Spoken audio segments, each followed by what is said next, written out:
We have about a little more than 15 minutes for questions and answers. And if I'll take the prerogative of the chair to kick things off. Vikram, you're the only one who mentioned the military in your presentation, and you mentioned also about some of the vested interest, institutional barriers. I'm wondering if you and the others on the panel could just give a quick sense of the military and its role. To what extent are they the vested interests you're talking about? To what extent do they pose institutional barriers? Because obviously they are in the process of reform, will be having to give up significant amounts of power. But if I could just get a quick sense from each of the panelists on that issue. Please. Well, thank you, Dan. And let me quickly give us a very broad brush of why things have developed the way they have. Can you hear me? Is this on?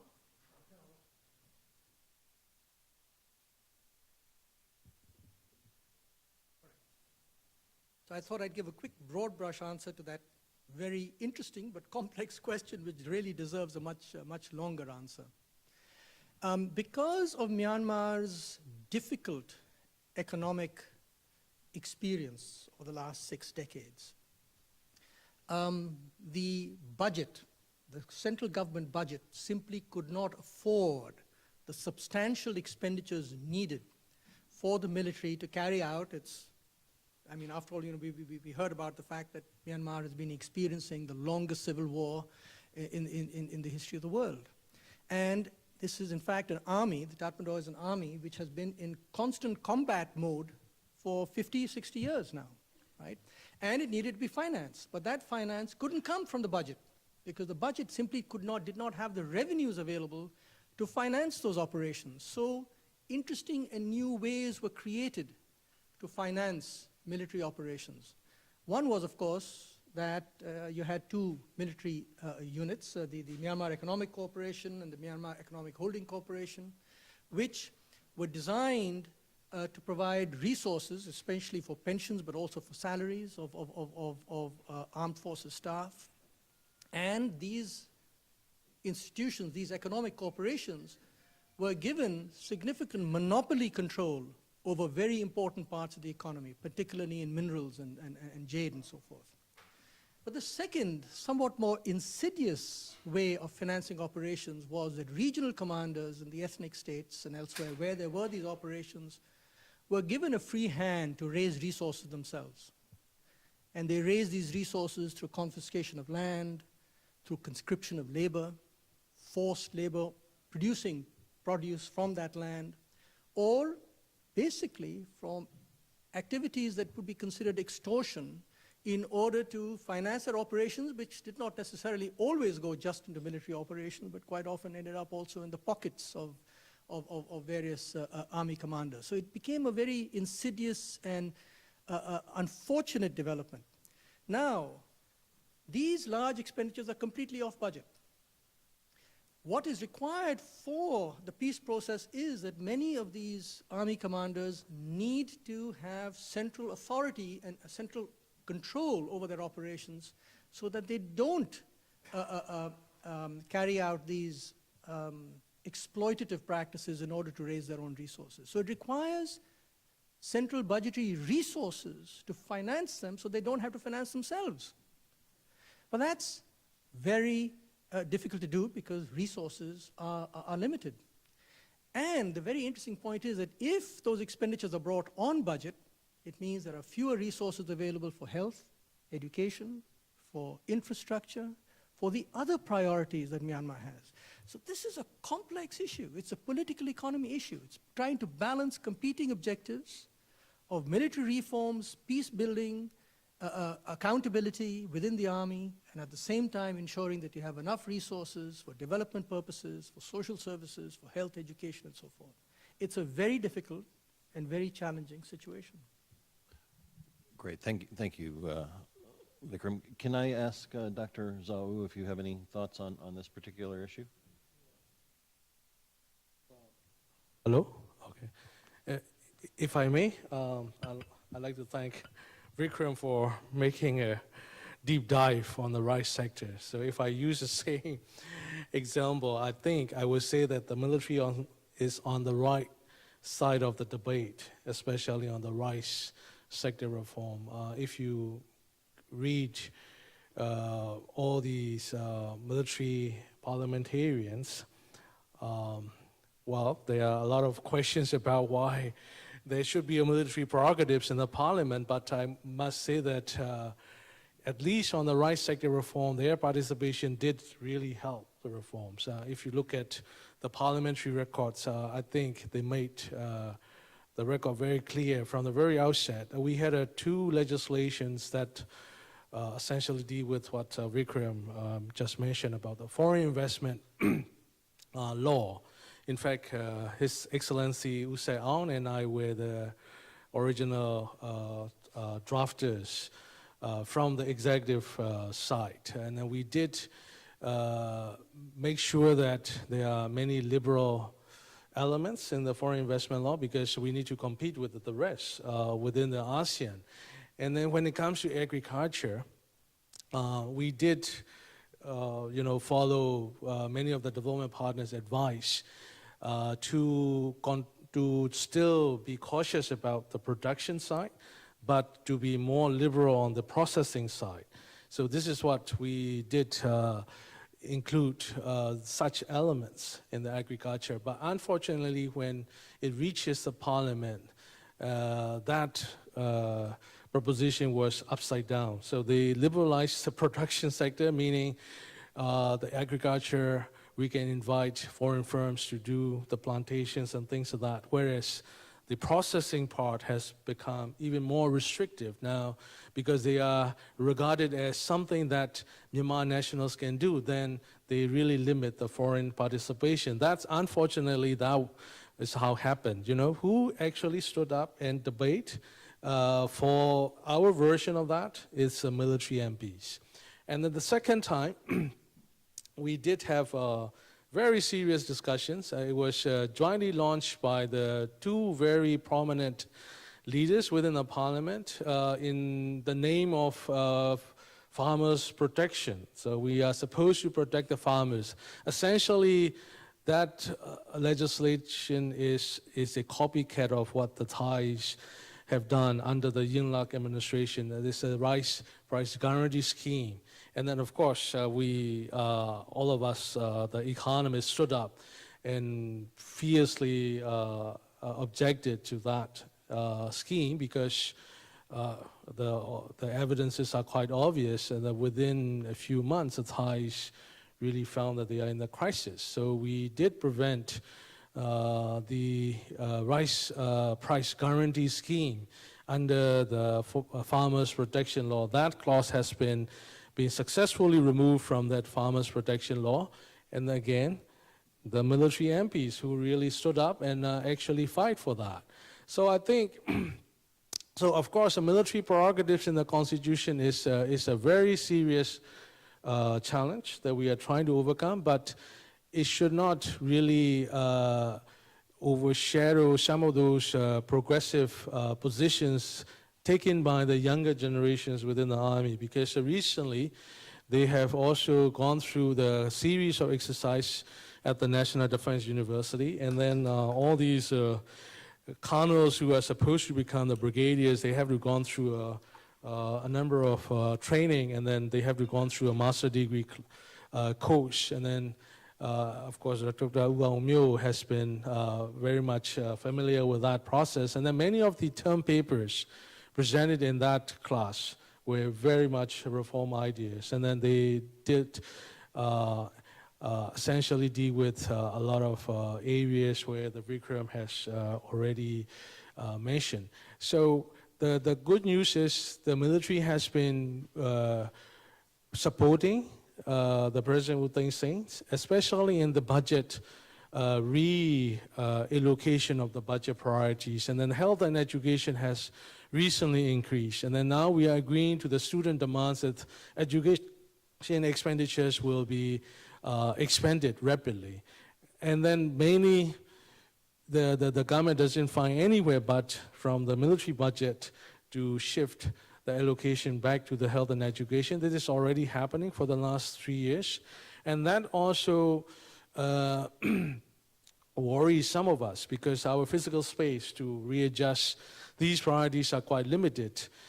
In the light of our recent tensions within the northern borders, is a factor that I really need, even though this is not the focus of this workshop. I think that is a major factor for our role of the military to become a partner in the democratization project. Great, thanks. And in fact, we'll be touching on some of the ethnic issues later on today, as well as civil-military relations. But Kuda Sensei, do you have just a little bit you want to add on this particular subject? Yes, just a small example of the imported cars. The manufacturer, some of the Japanese, you know, these reforms, Tencent government reforms started by the liberalization of the import of cars. That makes the imported cars price 1/3 or 1/5, and then people enjoy the cheaper cars. But now that some of the Japanese car makers would like to make an investment in Myanmar, and then ask the Myanmar government to protect or restrict the importing the cars. But Myanmar chambers, many people, the merchants and the importers of the cars resist, of course, these restrictions. And also the Myanmar people enjoy the imported second-hand cars. But in other countries, it's quite difficult for the car manufacturers, investors to come a significant investment where the second-hand cars is coming in. So this is a daily life sort of the conflict of the manufacturers, which is not existing, mainly FDIs, and the interest of the people, consumers, and also the traders. That's just a small example. Great. Well, I'd like to open things up to the audience. We have just a few minutes, and if I can ask you to identify yourself, and because of limited time, really just keep it to a short question, if you would. And Mike Macetic, PBS Online NewsHour. As this discussion has already emphasized, we're not talking about a poor country here, but a rich one, which has a few rich people and a lot more poor ones. Can we talk a bit more about tax reform and particularly reform at the Treasury Ministry? In other words, the efforts to get money from the people who have it and the institutions who have it to the people who need it.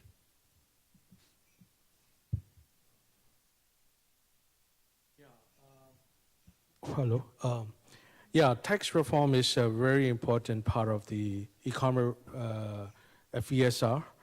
And in fact, when we talk about tax reform, we also should not forget about the huge amount of revenue that are coming from non-tax. It's the natural resource revenues. So we are trying to fix that.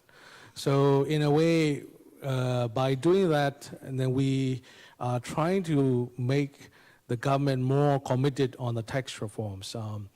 You're right about the rich people. We do have a number of rich people, and then under the guidance of the IMF and the World Bank, we did start a few important initiatives, like forming of the large taxpayer office, which will pay attention to the 500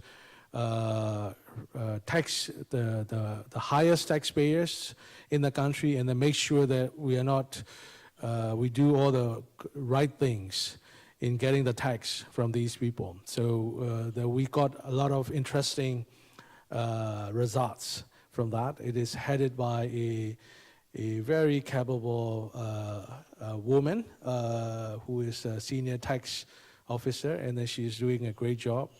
And then also on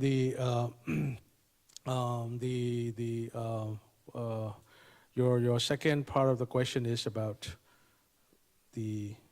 I'm sorry, I forgot about the second part of the questions. Well, there's the ability to move on the Treasury.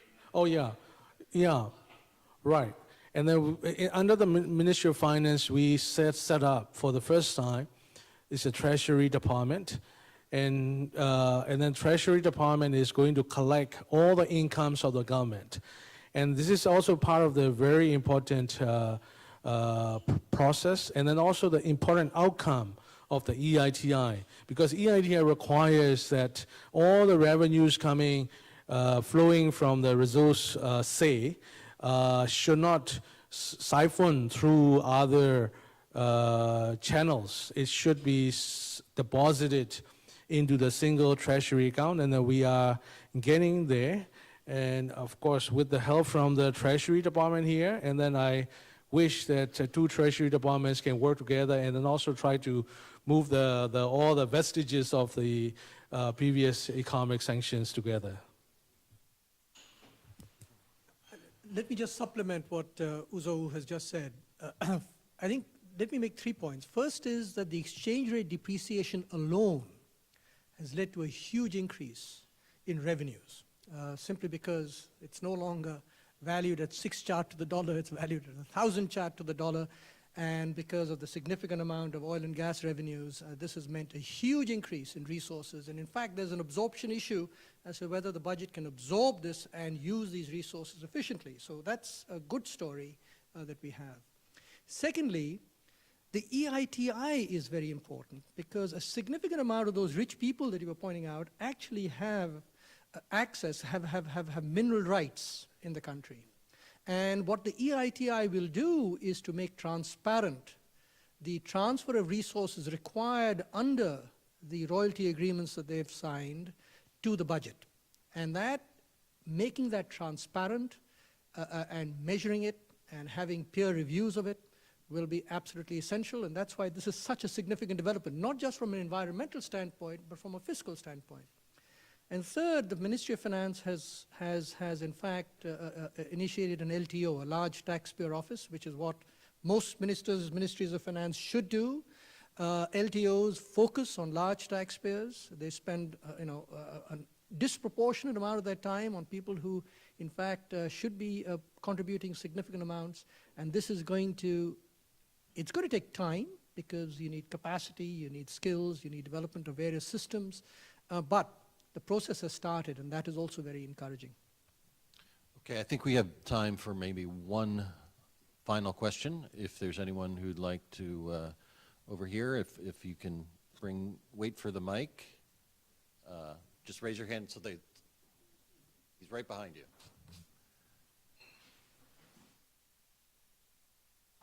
Linda Staley with Global Collab Network. I wanted to ask, you touched briefly on educational reforms and student demands, and since education and the workforce are critical to the economy, if you could just spend just a minute telling us very briefly what the status is on those.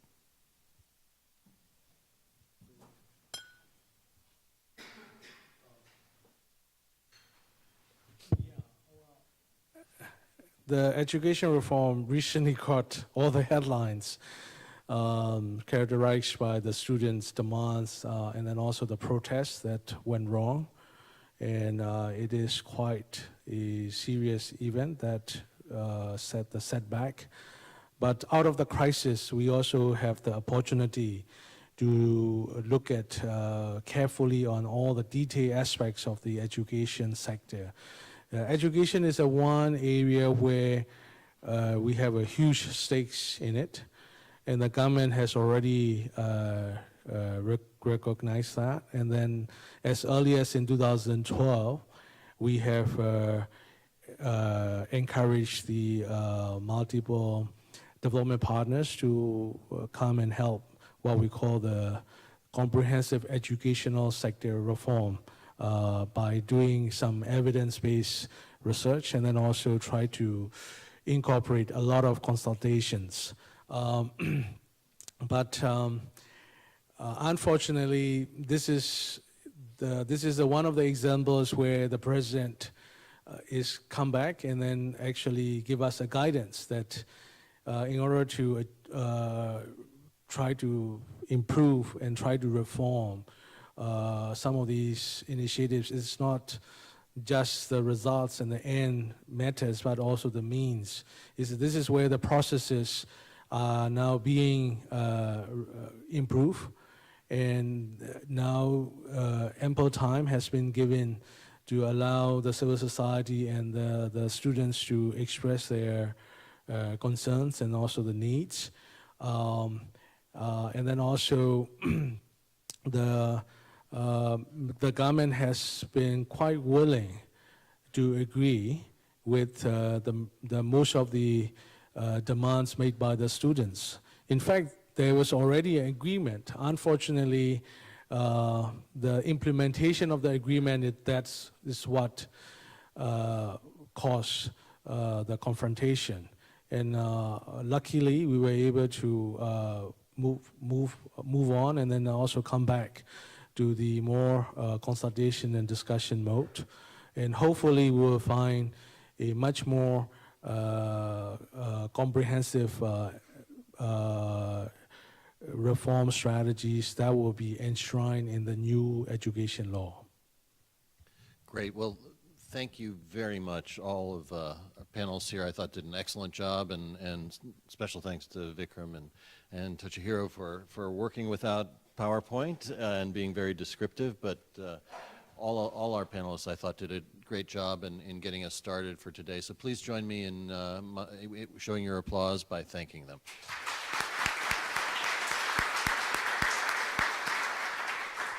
And now we're going to take a brief 10-minute coffee break. Coffee is in